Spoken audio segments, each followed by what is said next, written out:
I met him was the fact that one of my mentees had been in Korea with me, Craig Coleman, got assigned to that same squadron.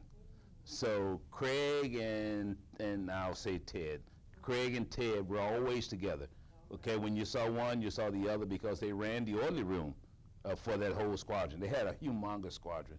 You know, those two young people really did great jobs, you know, back then. I think Craig was an E4 and I think maybe Ted was an E4 at that time too, but they were the administrative people for that unit, and they kept that unit together, you know what I mean, with all of the documentation to make sure the people was in the right position, the right jobs, and they did a lot of, I think they did a lot of traveling, so they made sure that their orders were cut so they could go travel and do the work because they were electronic installation guys, you know, they EIS guys, you know, they went out and they didn't go out, Ted and Craig didn't do it, but the people in the squadron went out and strung wires and stuff for different bases all around and everything.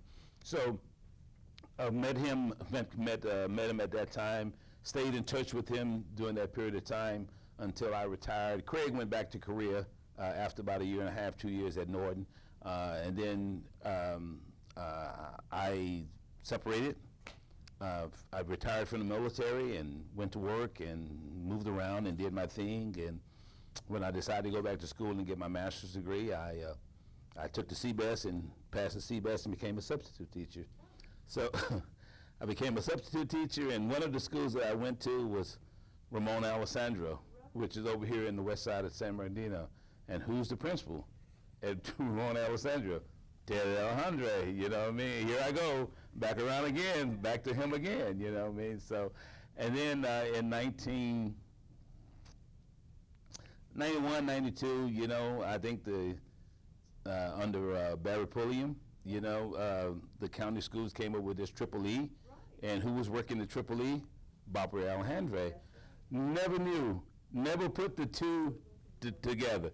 Worked with Barbara over here on this side of the fence since 1993, worked with Ted over here on this side of the fence since 1985, 1986, and I think I finally put them together about 2000 and something, you know what I mean? Not knowing that I've known, you know, both of them all of this time, you know, because Barbara was over here with the Triple E and this and that, you know, and all of that. And I worked with Barry Pulliam for the community activities and wrote a lot of papers with him and did a lot of work in the community with him. And she was always there, you know, we worked together, but had no idea, you know, that they went home and slept together every night, you know what I mean? So, you know, so, yeah. I love it. Well, I wanted to make sure that I had that. Documented as well. So I'm going to go back to the question that I started with. What is it? What's your philosophy that keeps you so committed to the work of the community through WAC? Well, I'm a firm believer that, you know, your skill set, your knowledge is useless unless you let everyone else share it, you know.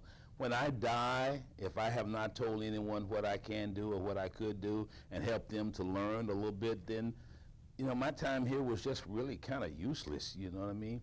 You know, I do a lot of things, I know a lot of things because of my background, you know, I have a crazy background, you know, 27 years in the military, you know, I've served all around the world per se, you know. Been a bartender, you know, I had my own catering business, you know, I have my own business now, you know, and I worked for a politician for the last 14 years. I work for a major nonprofit with Habitat for Humanity, where I worked with their former President Carter for 3 years, you know, and traveled all around the U.S. and the world, you know, working with that outfit. You know, I give a lot. I have a lot to give back, so I just believe that if I don't give that back, you know, and then I'm just not really doing it right, you know. I was fortunate enough to be raised by a great grandmom, by my grandmother and my grandfather. My mom unfortunately passed away, you know, quite young, you know, and I was young and she was young, you know, and all. But I didn't have a problem with that because my grandmother and my grandfather never missed a beat, you know, and everything. So, you know, and I live by their philosophy, you know, if it ain't yours, you don't take it, you know what I'm saying? And, you know, and you're respectful to people, you know, regardless of who they are, what they did to you, you know, you respect that you know, the position that they hold. And, you know, and I know you hear me say all the time, you know, I believe in rank, you know, I'm an old military guy, You know, if someone has a doctor's degree, then I believe in that you should call them Dr. Whomever, you know, or whatever the case may be. It's just the way I am, you know. I just think that I have a lot of knowledge and a lot of skills that I'm very willing to pass along, you know, if you want it, you know. I'm not going to beg you to take it, you know what I'm saying, but I'm available. So that's why I belong to WAG, and that's why I try to stay a part of WAG, and that's why I try to, you know, I belong to the Inland Empire Association of Black School Educators, you know what I mean, because it's all about the children, you know, it's all about the children. I have two children, you know. My son, you know, has been working for the Moreno Valley Unified School District for the past 17, 18 years, you know. My lovely daughter-in-law just got accepted as a counselor for Bingwong Elementary School. You know, she has 2 master's degrees and she's been an educator, you know.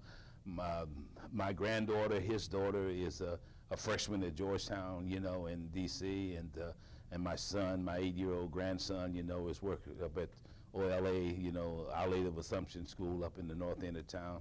And my daughter, you know, is a budding professor at Claremont College, is teaching history. She's finishing up her doctoral degree out of UCLA, you know. So, you know, my kids will tell you, you know, you don't sit around and do nothing if you belong to Al Garrett, you know what I'm saying? That's just the way, they know that, you know, and that's just the way I am, you know, and I believe that, you know, that it's there, you know. We just need to push these people and push these kids, you know, and to get them straight. And I think that we old people, you know, and I can say that, you know, because I know I am the oldest thing in this room, you know, I mean, you know, but we have to parlay and relay that information, you know, because for me to sit around and say, go learn it yourself, you know, and everything, I think that my reasons for doing what I do is because of my first job in the Air Force, okay? When I joined the Air Force in 1965, I received an assignment to Mather Air Force Base up in Northern California, up in Sacramento. I went to work for a staff sergeant by the name of James T. Singleton and a tech sergeant by the name of Henry J. Taylor. Those 2 NCOs taught me what it was to be and how it was to be in the military if you wanted it to be a good career in the military. I did not go to Air Force personnel school. I went straight from the street to the office. And I learned everything that I needed to know from the basics from being with these 2 gentlemen for 2 years. So I had always said that if I ever progressed in rank and I ever did whatever I was going to do in this world, that I would treat everybody the same way that these 2 gentlemen treated me. So that's what I've always tried to live and abide by. And I would have to say that would be my observation of you, Mr. Garrett. I know that you've listed some very fine names as members of WAG, but you stand just as tall as the rest. And I'm sure that they value you in that same way. Well, thank you. Okay, that would bring our interview to a close, and I want to conclude by saying thank you. It's been great. And I'm going to wait a few seconds